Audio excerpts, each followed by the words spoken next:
Hello friends, this is in chemistry and you are watching in chemistry classes. तो आज इस video में आप सीखेंगे डिमॉन्स्ट्रेटिव एडजेक्टिव और उसमें क्या क्या सीखना है सो देख लीजिए।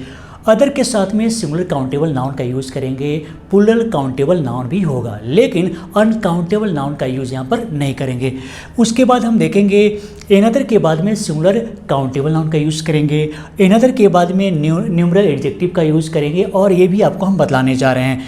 एनी अदर का प्रयोग कैसे होगा, उसके साथ में सिंगुलर काउंटेबल नाउन का यूज़ करेंगे। नो अदर का प्रयोग कैसे होगा, उसके साथ हम सिंगुलर काउंटेबल नाउन का यूज़ करेंगे। और येट एनदर का प्रयोग कैसे होगा और इसके साथ हम सिंगुलर काउंटेबल नाउन का यूज़ करेंगे। हर एक चीज़ आपके लिए बहुत ही ज़्यादा इंपॉर्टेंट है, क्योंकि आप स्पोकन और रिटेन को इम्प्रूव करना चाहते हैं, तो इसके लिए हर एक पॉइंट को सही से समझना जरूरी होता है। हर एक चीज़ आपके लिए बहुत ही ज़्यादा इंपॉर्टेंट है। इसे इतने सही तरीके से समझिए कि जब हम आपसे इस वीडियो के अंत में क्वेश्चन करेंगे तो आपका आंसर बिल्कुल सही हो। पिछले वीडियो में मैं आपसे क्या पूछा था, चलिए देख लेते हैं और एक एक करके समझाते भी हैं। आपने भी तो झूठ बोला था, आपने भी तो झूठ बोला था, और कई लोगों का आंसर गलत था। झूठ बोलना का टेल अ लाई होता है। कई लोगों ने लिखा है speak a lie, speak lies, ये सब तो गलत है। सही क्या होगा, चलिए देख लेते हैं। जैसे आपने भी तो झूठ बोला था, क्या होगा? तो जैसे है कि यहाँ पर आपने भी है तो हम पहले लिखेंगे even you. Even you means होता है आपने भी, इवन यू। यहाँ पर जोर दी जा रही सब्जेक्ट पर कि आपने भी, तुम भी, और इसके लिए हम इवन का यूज करेंगे। उसके बाद झूठ बोलना का टेल अलाई होता है, क्योंकि झूठ बोलते हैं तो हम उसको क्या करते हैं, इमेजिन करके कुछ नए तरीके से जोर जार करके बोलते हैं, तो इसमें वो यथार्थ रूप में कुछ होता नहीं है, और इसके लिए टेल का यूज करेंगे। जैसे टेल अ स्टोरी, बना कर जब कुछ बोलते हैं तो उसमें टेल का यूज ही करेंगे। तो झूठ बोलने में भी टेल होना चाहिए। तो पास्ट इंडिफिनिट का सेंटेंस है even you told a lie, even you told a lie बोलेंगे। या फिर दूसरा तरीका ये भी है कि इवन यू टोल्ड लाइज भी बोल सकते हैं, या फिर आप चाहें तो even you told, even you lied भी बोल सकते हैं। ऐसे भी आप बोल सकते हैं, लेकिन इसमें स्पीक का यूज़ नहीं होगा। कई लोगों ने स्पीक का यूज़ किया है और वो इनकरेक्ट है, आप उसे ठीक कर लेंगे। तो चलिए आगे बढ़ते हैं और डिमॉन्स्ट्रेटिव एडजेक्टिव को सही तरीके से एक एक करके समझने का प्रयास करते हैं। इस वीडियो के अंत में आपसे क्वेश्चन भी करेंगे, तो जरूरी है कि इस वीडियो को सही से देखिए। चलिए शुरू करते हैं। तो अब यहाँ पर देखते हैं क्लियरली। जैसे अदर मीन्स होता है दूसरा या फिर अन्य, कुछ भी दूसरा हो जाए। मान लीजिए कि पेन है, हम दुकानदार को बोल रहे हैं कि ये वाला पेन नहीं है, दूसरा पेन दीजिए, इस ब्रांड का और ये इस मॉडल का पेन नहीं चाहिए, दूसरा पेन चाहिए। तो वहाँ पर हम अदर का प्रयोग करेंगे। तो हम देखेंगे कि गिव मी अदर पेन, मुझे दूसरा पेन दो, ये वाला पेन मत दो। उसके बाद है अदर मेन। अब देखेंगे अदर के बाद में प्लूरल नाउन का भी प्रयोग करेंगे। तो other men live to eat, मतलब खाने के लिए जीते हैं। जो अदर लोग हैं खाने के लिए जीते हैं, जबकि while I eat to live, जबकि मैं क्या करता हूँ, जीने के लिए खाता हूँ। तो इस तरह का सेंटेंस भी बना सकते हैं। उसके बाद इट्स द अदर बुक का मतलब ये हुआ, इट्स द अदर बुक, समझिए, इट्स द अदर बुक का मतलब है दूसरा वाला। हम देखिए लिखेंगे यहाँ पर दूसरा वाला। जैसे हम कहते हैं कि नहीं ये वाला नहीं चाहिए, दूसरा वाला चाहिए, तो हम बोल रहे हैं कि it is the other book का मतलब यह दूसरा वाला बुक है, यह दूसरा वाला किताब है।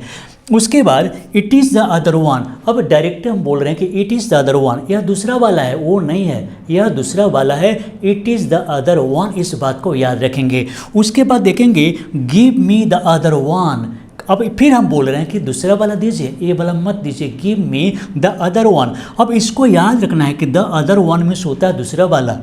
उसके बाद यहाँ पर देखेंगे that is other person I don't know him का मतलब यह है कि वह दूसरा आदमी है, मैं उसे नहीं जानता हूँ। वह दूसरा आदमी है, मैं उसे नहीं जानता हूँ। तो अदर पर्सन का मतलब दूसरा व्यक्ति, सेम व्यक्ति नहीं, ये दूसरा व्यक्ति है, मैं इसे नहीं जानता हूँ। उसके बाद देखेंगे वाइज में learn by others makes mistake का मतलब है कि जो बुद्धिमान लोग होते हैं दूसरे के गलती से सीखते हैं, लेकिन फूल्स बाय देयर ओन, लेकिन मूर्ख लोग अपनी गलती कर करके सीखते हैं और बुद्धिमान लोग दूसरों की गलती से सीखते हैं। तो अदर मेन का मतलब होता है खुद नहीं बल्कि दूसरों के गलती से, दूसरे जो लोग हैं उनके गलती से सीखते हैं।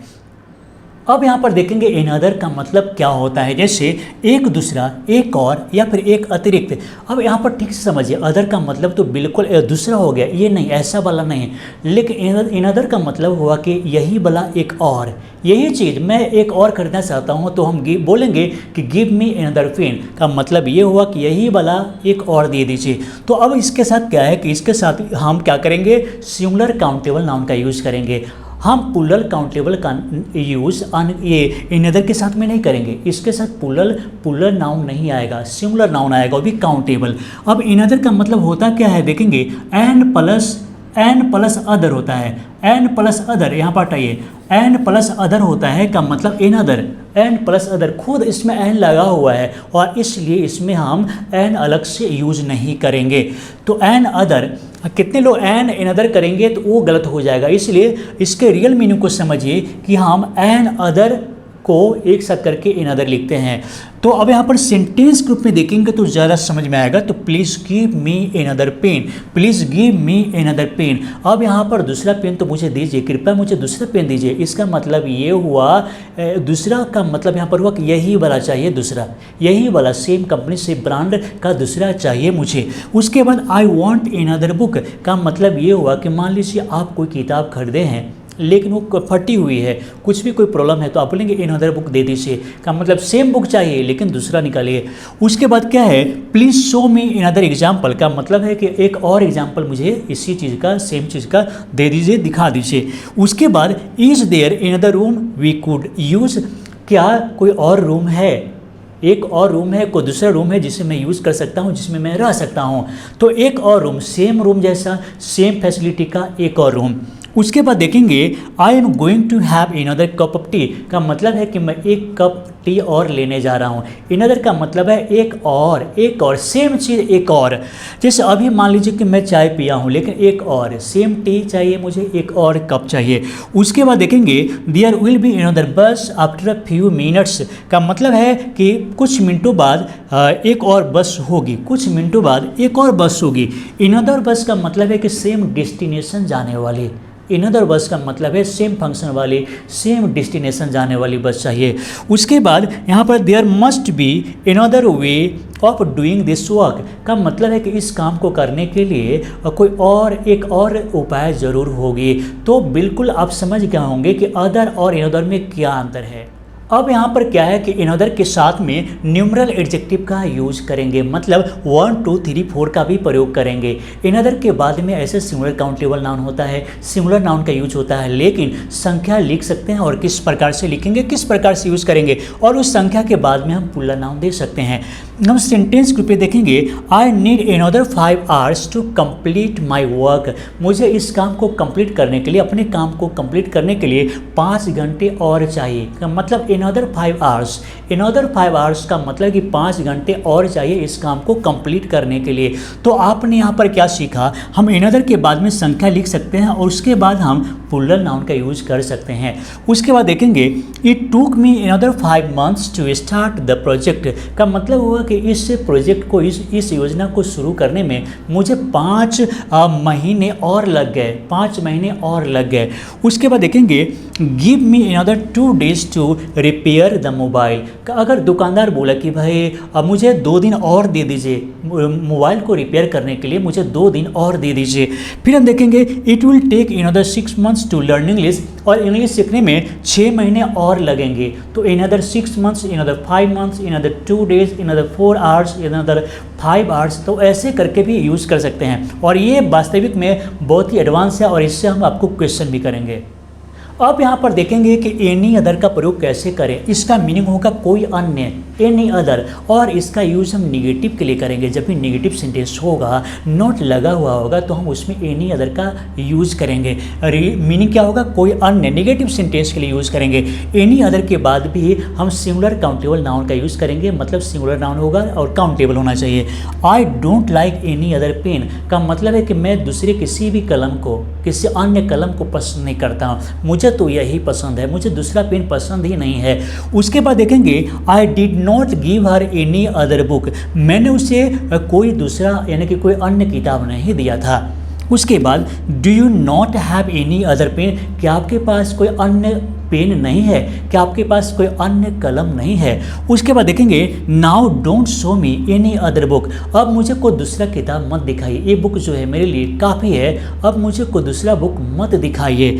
उसके बाद यहाँ पर है I don't want two by any other car, और मैं कोई भी दूसरा कार नहीं खरीदना चाहता हूँ, यही कार खरीदूंगा, लेकिन दूसरा कोई भी कार हो मैं नहीं खरीदूंगा। तो जोर देकर हम बोलते हैं कि कोई और या फिर कोई अन्य कोई दूसरा, तो उसके लिए हम एनी अदर का प्रयोग करते हैं। नो अदर का प्रयोग कैसे करेंगे, और इसका मीनिंग होगा कोई अन्य नहीं, कोई दूसरा नहीं, नो अदर कोई दूसरा नहीं, और इसके साथ सिंगुलर काउंटेबल नाउन का यूज़ करेंगे। इस छोटी छोटी चीज़ें आपको याद रखना पड़ेगा, मतलब इसके साथ सिंगुलर नाउन का यूज़ करेंगे। अब कैसे होगा, जैसे I have no other pen, मेरे पास दूसरा और कोई कलम नहीं है, मेरे पास कोई अन्य कलम नहीं है, बस यही तो है। तो यहाँ पर नो अदर पेन्स नहीं कर सकते, इसलिए लिखा गया यहाँ पर सिंगुलर काउंटेबल नाउन का यूज़ करेंगे। उसके बाद no other girl is as beautiful as Shivani, no other girl is as beautiful as Shivani, Shivani की तरह कोई और गर्ल सुंदर नहीं है, शिवानी सुंदर है ना। नेक्स्ट है there is no other work at the moment, there is no other work at the moment का मतलब ये हुआ कि इस समय इस घड़ी और कोई दूसरा काम ही नहीं है, लॉकडाउन है, इस समय कोई और काम नहीं है, बैठो खाओ पियो बैठे रहो। चलो if you have no other business you may hang up the phone का मतलब ये हुआ कि अगर आपके पास और कोई काम नहीं है तो फ़ोन रखो, अगर तुम्हारे पास कोई और काम नहीं है, कोई धंधा नहीं है तो फ़ोन रख दो, बात मत करो। It was no other than my teacher, अब कभी कभी जोर देकर बोलते हैं कि it was no other than my teacher का मतलब है कि वो जो व्यक्ति है कोई दूसरा नहीं बल्कि मेरे टीचर ही थे, उस पास्ट की बात बोलें, कोई जो व्यक्ति थे कोई दूसरा नहीं थे बल्कि मेरे टीचर ही थे। तो जोर देने के लिए भी हम नो अदर का प्रयोग करते हैं, नो अदर का मतलब कोई दूसरा नहीं, कोई अन्य नहीं। और नेक्स्ट यहाँ पर देखेंगे येट एनदर का प्रयोग क्या कैसे करेंगे और इसका मीनिंग क्या होगा। अब तक एक और, अब तक एक और यूज होता है, सेंटेंस को देखने से पता चलेगा। जैसे येट एनदर के साथ में सिंगुलर काउंटेबल नाउन का यूज़ करेंगे और इसके साथ प्लूरल नाउन यूज नहीं होगा। सेंटेंस देखेंगे समझ में आ जाएगा। There was yet another round of firing का मतलब है कि एक बार और फायरिंग हुआ था, अब तक एक और फायरिंग, एक राउंड और फायरिंग हो गया था।